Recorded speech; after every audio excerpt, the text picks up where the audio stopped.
La République démocratique du Congo s'apprête à organiser la toute première édition du conclave du génie scientifique congolais du 14 au 24 août 2023 à Kinshasa. Les vice-premiers ministres en charge de l'Intérieur se rendus sur le lieu de l'incendie survenu sur la route bypass à la hauteur de Rompengaba, question de se faire une idée concernant les dégâts causés. Récit en audience par le président de la Commission électorale nationale indépendante, une délégation de députés allemands, le préparatif des élections présidentielles, législatives et locales prévues le 20 décembre prochain était au menu de leur échange. Vous informer, c'est notre devoir, mesdames et messieurs. Bienvenue dans cette session d'information dans l'actualité à l'initiative du ministère de la Recherche scientifique et Innovation technologique. La République démocratique du Congo s'apprête à organiser la toute première édition du conclave du génie scientifique congolais du 14 au 24 août 2023 à Kinshasa. En prélude de ces grands rendez-vous scientifiques de la RDC, le Premier ministre a effectué une descente au chapiteau du Palais du Peuple où se tiendra cette activité. Suivez. Bon, disons qu'ici, nous sommes venus dans un secteur porteur où de plus en plus nous avons besoin de voir de l'innovation dans notre pays de manière à ce que nous puissions augmenter notre propre capacité de résilience. Et cela dans tous les domaines. J'ai tenu à venir voir un peu les préparatifs justement de ce premier conclave du génie congolais où plusieurs produits seront présentés, notamment dans l'agroalimentaire, dans l'agro-industrie, mais aussi dans d'autres domaines, du pharmaceutique et aussi du numérique. Et ici, il faudrait comprendre que, surtout en ce qui concerne l'agro-industrie, tel que le prône son Excellence Monsieur le Président de la République, c'est de voir tous les jours une production locale. Ici, nous avons déjà des produits, mais qui ont besoin d'être encouragés en termes de production industrielle. Et donc, c'était très intéressant de visiter les différents stands, voir ce qui se fait et pouvoir encourager en fait cette promotion scientifique. Et donc, je voudrais encourager ici le travail qui est fait par le ministère de la Recherche scientifique, qui est bien sûr en corrélation avec tous les autres domaines de la formation, que ce soit universitaire, professionnel, et même des corrélations avec les secteurs porteurs comme celui de l'agriculture. Et on va encourager d'abord à ce que nous puissions avoir de plus en plus de Congolais, que ce soit ici au niveau national, mais tout comme ceux qui sont à l'extérieur, qui sont aussi dans le domaine de la recherche, de venir présenter leurs produits et bien sûr au gouvernement congolais de voir dans la mesure du possible comment ils peuvent apporter en fait un financement à ces différents projets. L'objectif aussi c'est d'avoir une vitrine qui peut permettre à ce qu'il y ait des partenaires qui peuvent voir ce qui se fait ici en République démocratique du Congo et venir encourager des projets à partir du moment où ils seront prouvés économiquement rentables. On a vu d'autres projets qui eux sont purement vraiment dans la recherche, tels que cette fusée ou d'autres domaines porteurs tels que les voitures électriques ou hybrides que nous avons vus. Et donc moi je voudrais juste ici encourager en tout cas tout ce qui est fait. Bien sûr qu'au moment du lancement de ce conclave, nous allons en tant que gouvernement être là pour l'appuyer et l'accompagner et nous espérons en tout cas que les meilleurs seront propulsés le plus loin qu'ils pourront aller. Et je reste convaincu que c'est dans la vision du président de la République qui a aussi un grand intérêt pour ce domaine scientifique. C'était ça en fait le but de ma visite. Monsieur le Premier ministre, juste la dernière question, vous permettez Je l'annonçais dans les titres, le vice-premier ministre et ministre de l'Intérieur, Peter Kazadi, s'est rendu le mardi 8 août 2023 sur le lieu de l'incendie survenu sur la route bypass à la hauteur de Rompengaba. Question de se faire une idée concernant le dégât causé. C'est le reportage de Ginelle Peso. Aussitôt informé de l'incendie d'un camion-citerne ce mardi 8 août sur la route bypass vers l'entrée du quartier Rigini, le vice-premier ministre, ministre de l'Intérieur Sécurité y arrive pour se rendre compte des dégâts causés par le tram. Sur place, maître Peter Kazadi a été choqué par la mort d'au moins 5 personnes.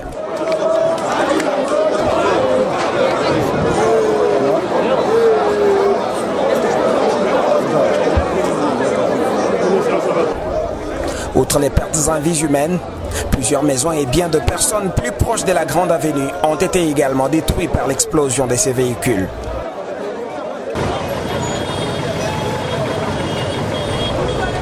Tout de même, Maître Peter Kazadi dit avoir observé un désordre dans ces secteurs entretenu d'une part par les agents de la police des circulations routières et d'autre part par des individus qui ont construit sur l'emprise publique. C'est une route de l'État.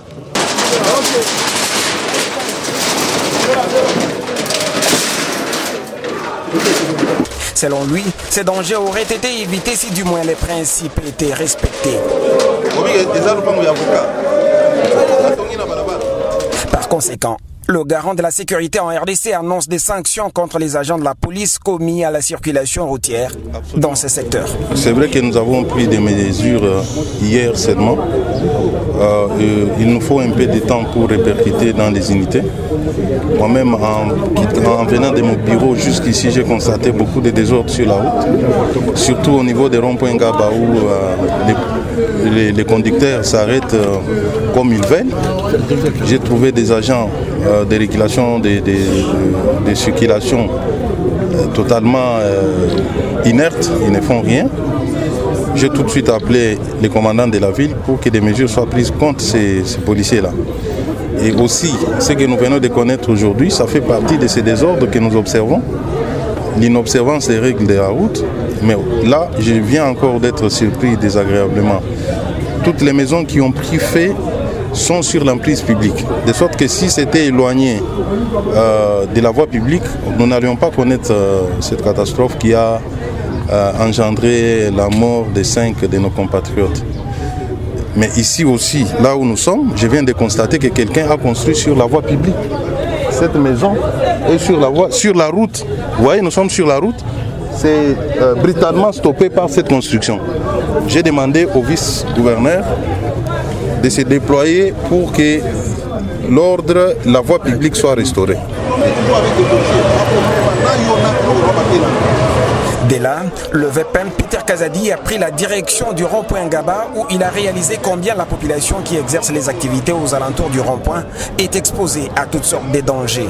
Mais vous ne voulez pas que nous mettions de l'ordre chez nous, pourquoi? Nous devons intérioriser, nous devons changer, nous devons commencer à changer par nous-mêmes. Nous devons mettre de l'ordre. Nous devons aligner Fati, nous devons aider dans l'ordre, la discipline.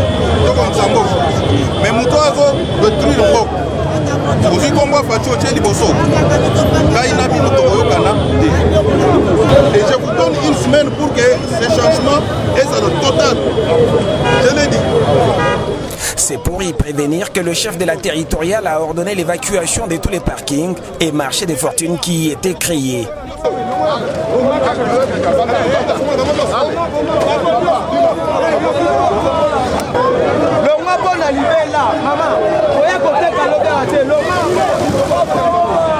Dans le même ordre d'idées, Peter Kazadi a instruit sur place les bourgmestres des communes Lemba et Makala de veiller à ce qu'aucun marché ne soit réinstallé à cet endroit.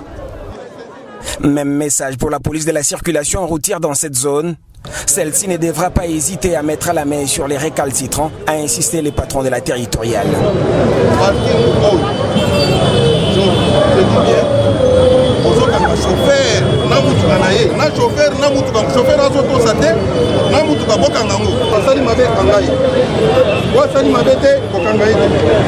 Ne permettez pas les deux autres comme ça. Et ça doit cesser aujourd'hui. Et je commence par rond-point Gaba. Sur terrain, Peter Kazadi était accompagné du vice-gouverneur de Kinshasa, Gérard Moulumba, et de quelques membres de son cabinet, notamment sa secrétaire particulière.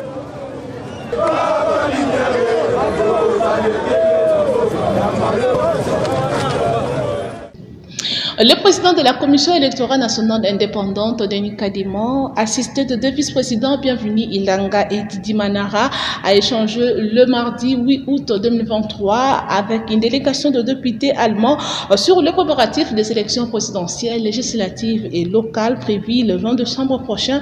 Je vous laisse suivre ces propos recueillis par Ginelle Pezon. Wir in Deutschland sind eng verbunden mit Afrika, aber auch mit dem Congo. Nous, en Allemagne, nous sommes naturellement très intéressés à ce qui se passe ici au Congo. C'est pour cela que nous sommes venus pour nous enquérir de la situation, savoir comment est-ce que le processus électoral est en train de s'organiser ici en République démocratique du Congo. Le processus d'enrôlement est une étape très importante afin de créer la confiance pour que les élections transparentes et inclusives se tiennent. Je vous remercie sincèrement pour cet entretien que nous avions eu. Je vous remercie également au nom de la Fondation Konrad Adenauer. Mesdames et messieurs, sur ce plateau, je reçois Sarah Kinela, notre envoyée spéciale pour le compte de la chaîne CBS, parmi les chaînes accréditées au 9e jeu de la francophonie. Avec elle, nous allons parler du déroulement de ce 9e jeu et l'ambiance qui a régné dans les différents sites où était organisé ce 9e jeu de la francophonie. Alors, je dis bienvenue, Sarah Kinela. Merci Naomi Katako, c'est un plaisir. Merci beaucoup. Qu'est-ce qu'on peut retenir de manière brève du déroulement de 9e jeu de la francophonie? Alors, le 9e jeu de la francophonie était une compétition de pays francophones qui a réuni alors 31 pays membres de l'Organisation internationale de la francophonie, où il y avait au programme 11 concours culturels, 9 compétitions sportives, une discipline en animation périphérique qu'on appelle communément ici Nzango, et puis de cérémonies officielles, il y a eu la cérémonie de l'ouverture et la cérémonie de clôture et plusieurs autres animations périphériques. Merci beaucoup. Étant notre envoyé spécial, quelle lecture faites-vous par rapport aux prestations des athlètes de la République démocratique du Congo dans les différentes disciplines? En tout cas, je tiens à féliciter tous les athlètes de la République démocratique du Congo qui ont montré leur force, leur enthousiasme, leur capacité de jouer pendant ces disciplines en tout cas. Mais j'aimerais que prochainement, que nous puissions encore plus former nos athlètes. Alors, nous sommes les pays organisateurs, alors qui a empêché un peu, je dis, selon ma lecture, qui a empêché un peu la formation ou les entraînements spécifiques pour nos athlètes. Mais qu'à cela ne tienne, la République démocratique du Congo a quand même remporté 34 médailles, dont 5 en or, 11 en argent et 18 en bronze. Ah, ok, merci beaucoup. S'il faut donner de remarques à l'organisation, que direz-vous, Sarah Kinela? En tout cas, j'ai beaucoup apprécié. Pour une fois, dans notre pays, j'ai beaucoup apprécié l'organisation du 9e jeu de la francophonie. J'ai commencé à participer aux ateliers de la francophonie dès les premiers reports que nous avons eu en 2011, en 2022, et en 2021, en 2022 aussi. Donc, j'ai participé à plusieurs ateliers de la francophonie, mais en tout cas, j'apprécie énormément les efforts que notre pays a eu à faire pour l'organisation ou la participation dans ces 9e jeux de la francophonie, c'est qui a prouvé à suffisance que la République démocratique du Congo est un pays qui peut donner encore plus que ce qu'elle a. Sarah Kinela, à titre d'information, la République démocratique du Congo a obtenu 34 médailles, dont vous venez de soulever tout à l'heure, et la RDC a fini à quelle position? La RDC a fini sa course à la 9e place avec toutes les médailles que nous avons remportées. En tout cas, je félicite les athlètes qui ont participé dans plusieurs disciplines, dans plusieurs autres compétitions culturelles, soit concours culturels et compétitions sportives en tout cas, qui ont essayé de donner la force, de redonner la force à la République démocratique du Congo. Toutes ces médailles, en tout cas, à un certain moment même, on était 5e dans la course et après, on a fini 9e. Qu'à cela ne tienne, la République démocratique du Congo a rapporté plus de médailles prévues pour ces 9e Jeux de la Est-ce qu'il y a eu des regrets sur cette position? En tout cas, moi, je ne regrette pas. En tout cas, selon mon avis, je ne regrette pas la position qu'on a. C'était une première fois qu'on a organisé le jeu et nos athlètes ont été en tout cas en forme malgré tout ce qu'il y a eu. Nous félicitons les athlètes et cette position, c'est encore à nous pousser à faire encore plus d'avantages, qui dit que peut-être à la 10e édition de Jeux de la francophonie, on pourrait être 4e, 5e, pourquoi pas à la première position. En bref, Sarah Kinela, que l'intérêt de ce jeu de la francophonie, 9e jeu de la francophonie en République démocratique du Congo, qu'est-ce qu'il a apporté? En tout cas, je me rappelle encore de cette question que nous avons tant posée pendant les ateliers de l'organisation des 9e Jeux de la francophonie. Pour le média, en tout cas, c'était une question qui revenait à chaque fois. Moi, je dis que la République démocratique du Congo, pendant ces 9e Jeux, est sortie, c'est genre une renaissance en tout cas. C'est une renaissance qui a ouvert les portes aux investisseurs, qui a ouvert les portes aux pays qui avaient peut-être peur de la République démocratique du Congo. C'est un pays qui englobe beaucoup de choses. Nous avons plusieurs richesses et nous avons besoin des investisseurs qui ouvriront d'ailleurs des portes aux emplois pour les citoyens congolais. Je crois que ce jeu a donné du point de vue visibilité. Nous avons eu une visibilité parmi... Oui, surtout ça, parce qu'il y avait même le Canada qui a participé au 9e jeu de la francophonie. Il y avait plusieurs pays qui parlent anglais, mais le français aussi, vu que c'était les jeux pour les pays francophones, mais plusieurs pays ont participé et ont découvert les talents que cache la République démocratique du Congo, les richesses que nous avons, tout ce que nous englobons en nous et qui nous a permis d'organiser en fait ces 9e jeux de la francophonie.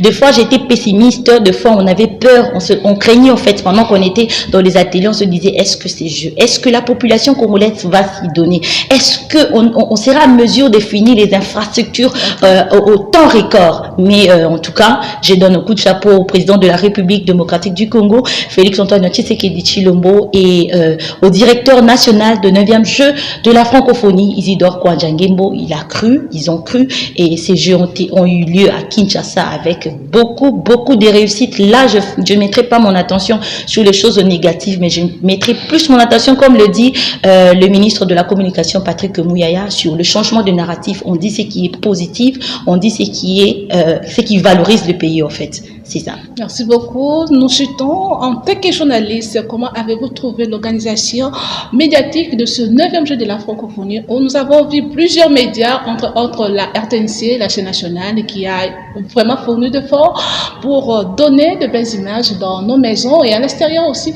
Comment avez-vous trouvé cette organisation? En tout cas, la RTNC a travaillé d'arrache-pied. Les personnels, je dirais, depuis le 10 jours, il y a des personnes qui ne sont jamais rentrées chez eux, juste pour vous donner les images que vous avez eues à la maison. Et il y avait des matériels vraiment sophistiqués venus uniquement pour la couverture de 9e jeu de la francophonie. Il y avait TV5 aussi, mais la RTNC a travaillé vraiment d'arrache-pied, que je dis félicitations pour les images que nous avons eues, la globalité en fait de toutes les disciplines, les concours qui se sont passés. Ils étaient à chaque point, à chaque site où il y avait des concours, où il y avait des spectacles. La RTNC était là pour couvrir, pour donner les images à ceux qui n'ont pas eu le moyen de venir malheureusement à la maison, de voir les belles images et les belles choses qui s'est passées pendant que nous étions dans les sites et pour le 9e jeu de la francophonie. Merci beaucoup Sarah Kinela, c'est vraiment un plaisir de partager avec vous ces plateaux. Poursuivons ce journal, mesdames et messieurs. Après le 9e jeu de la francophonie, la population quinoise s'épanche déjà sur la suite réservée aux infrastructures nouvellement construites et celles réhabilitées. C'est le constat de nos stagiaires. La RDC, pays hôte du 9e jeu de la francophonie qui a eu lieu à Kinshasa, le gouvernement congolais a investi beaucoup d'argent pour avoir ces infrastructures modernes au standard international, un point très important que tout le monde a salué. Après le déroulement de ces jeux, une seule question qui surgit dans les bouches quinoises, c'est celle de savoir, after 9e jeu de la francophonie, quel est le sort réservé aux infrastructures nouvellement construites. Je dirais qu'il faut renforcer la sécurité, premièrement. Deuxièmement, je dirais qu'il faut aussi un peu financer les gens qui surveillent, les gens qui font la propreté de toutes ces infrastructures. Envie d'avoir beaucoup, les deux salles de Congo, le mot de très important, les attaques, les entretenus par rapport à la francophonie, ça le mec a eu deux francophonie ici, et comme il mettait au Congolais, avant que c'est l'autre, tandis que papa a baillé. Monique, par exemple, volontaire, on s'est fait reconstruire comme un stade, on s'est rétabli, il y a bien mais. Par rapport aussi, il y a déjà 3 jours de commune dans la phase sécurité, pour essayer de maquinager les gens francophonie et continuer pour le niveau. Et puis, les policiers ou bien les gérer, parce qu'ils vont la VMN, la stade de martyrs pour sécuriser. Et puis, on va continuer jusqu'au bout. eloko ya liboso tosepeli nango mpo bato bakonzi ya mboka bazobongisela biso mboka nazolinga epa baninga na ngai tomitia nano discipline mpo tobatela eloko na biso tomitosa nano totikama makambo wana ya mobulu ya kobunda tobatela biloko wana eza biloko na biso ya mboka eza basouvenir na biso bakonzi ya mboka bazolongela biso bazosalela biso. Notons que Un bon usage de ces installations sportives permettra à la RDC d'organiser d'autres compétitions internationales et d'autres activités culturelles. Quittons la capitale, en province de l'Ituri, les élections de décembre auront bel et bien lieu et c'est grâce au climat de stabilité rendu possible par l'administration militaire. C'est ce que note un notable de la province, Patrick Rouvol, encourage les autorités provinciales à fermer. Suivez ce reportage.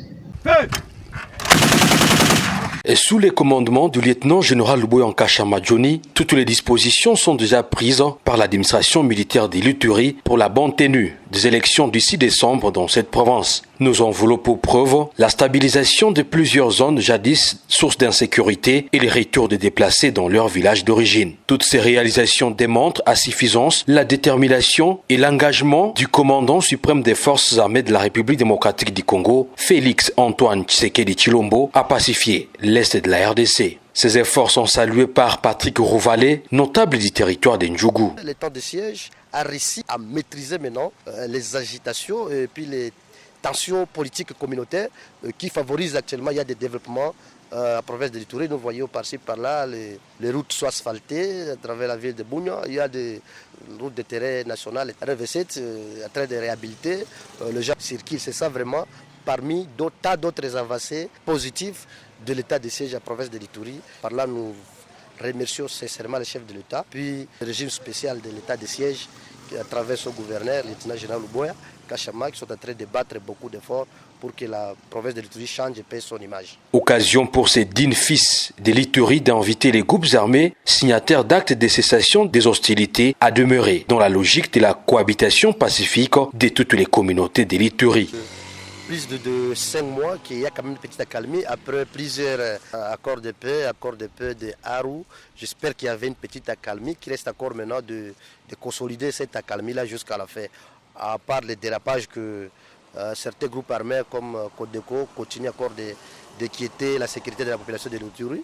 Donc nous appelons aussi à passer que la Codeco et d'autres groupes armés dans le territoire de Djougou déposent les armes pour permettre à la population de regagner leur village et d'évacuer librement à leurs préoccupations. Il n'est pas vraiment normal de faire souffrir leurs propres frères, nos propres populations congolaises. Ce n'est pas vraiment anormal de cela. La mise en œuvre de cette mesure exceptionnelle instaurée par les garants de la nation est porteuse d'espoir pour cette province riche en potentialités et renfermant des personnes douées d'un sens de développement et laborieuses. Restons toujours en Ituri, lancement du 10 au 12 août 2023 de la campagne nationale consacrée à la poliomyélite, une lecture faite par le porte-parole de FARDC en Ituri, lieutenant Gilles Ngongo. République démocratique du Congo, province de l'Ituri. Message numéro 01/004/Progouv/2023 du 5 août 2023 de son Excellence, Monsieur le gouverneur de la province relatif à la campagne de vaccination contre la poliomyélite. Mesdames et messieurs, chers compatriotes, depuis le 8 mai 2017, la République démocratique du Congo fait face à une épidémie de poliovirus. Les données statistiques de l'Organisation mondiale de la santé, OMS, couvrant la période allant de 2022 à 2023, relèvent que 587 enfants de moins de 5 ans sont paralysés par le virus de la poliomyélite. Dans la province de l'Ituri, le premier cas a été confirmé dans la zone de santé de Guéti en 2018. 3 autres cas sont notifiés et confirmés en 2022 dans la zone de santé de Kilo, Nyanya et Adi.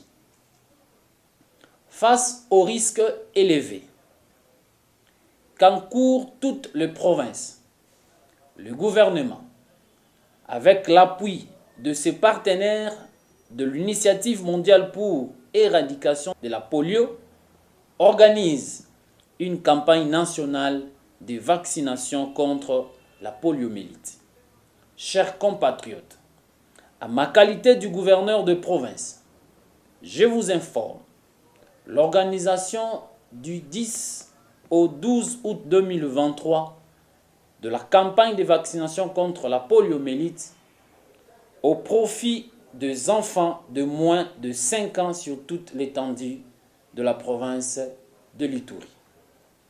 L'objectif de cette campagne est de protéger davantage tous nos enfants de 0 à 59 mois contre cette maladie capable de les rendre infirmes toute leur vie. Pendant cette campagne, les vaccinateurs passeront d'un ménage à un autre pour administrer des gouttes de vaccin anti-polio oral aux enfants cibles. Par la même occasion, les moniteurs indépendants passeront pour chercher les enfants non ou mal vaccinés qui recevront cet antigène sur place.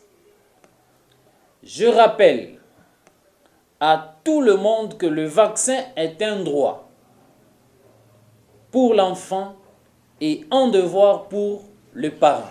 Sur ce, j'instruis les autorités politico-administratives, coutumières, médicales, militaires et policières, le leader religieux, ainsi que le membre de la société civile, de s'impliquer davantage dans la sensibilisation en appui à cette vaccination des enfants de moins de 0 à 59 mois. Fait à Bunia, le 5 août 2023, Luboya Kanchama Johnny, lieutenant général. Et parlons société, les habitants de la commune d'Engengiri saluent le début des travaux de réhabilitation du pont jeté sur l'avenue Makanda, tout en saluant la volonté du chef de l'État Félix-Antoine Tshisekedi Tshilombo en ce qui concerne le secteur des infrastructures. Recevez ces reportages. Le pont de l'avenue Makanja qui se trouve dans la commune d'Engiringiri va bientôt revêtir sa plus belle robe suite aux travaux de réhabilitation qui s'effectuent dans cette partie de la capitale. Une initiative saluée par la population qui remercie les autorités pour ces débuts de travaux. Malgré où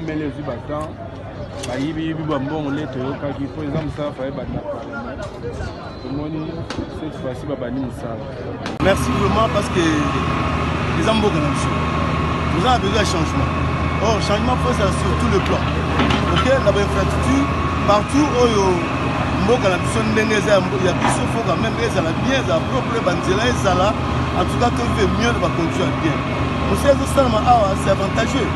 Comment dire le nom, mais d'abord la commune est allée commune présentielle. C'est bon, non? Le président est né dans Ngiringiri. Donc papa n'est moi dans Ngiringiri, maman n'est moi dans Ngiringiri. Alors, ils ont avantage. Ils ont déjà détaché, ils ont la population est en bien. Donc, il y a avant-hier. Aussi, ils sont 2 mois ou 3 mois. Ces travaux sont exécutés dans le cadre du projet Chilenchilou. De l'autre côté, les usagers de l'avenue Kikwit saluent de demain les travaux déjà réalisés sur l'avenue Kikwit. C'est le constat de nos stagiaires de l'IFASIC.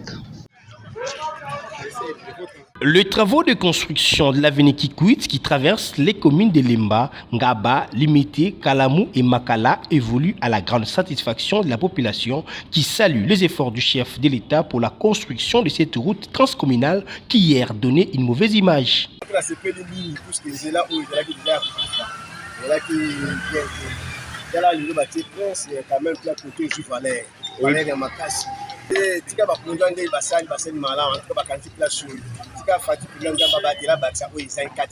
biso bato tobotama awa tosali mabendele nyonso koto ezalaki so modo otala bakoro dokoloba te bambisa mai ezobima koto bazalaki bango omila biso me grâce à Fati Benton toza oyo toza lelo omona kikuti de komidon isine koti epesi biso pouvoir momene ezalaki kote moko ezalaki samba me grâce à Fati Benton baza kokomi na valeur mabango nyonso koteka yango donc ekomi na valeur donc rien na ti tosepeli ekofacilité biso na Kikwit awa ezala kuma olekea te bamai baterase banini basali te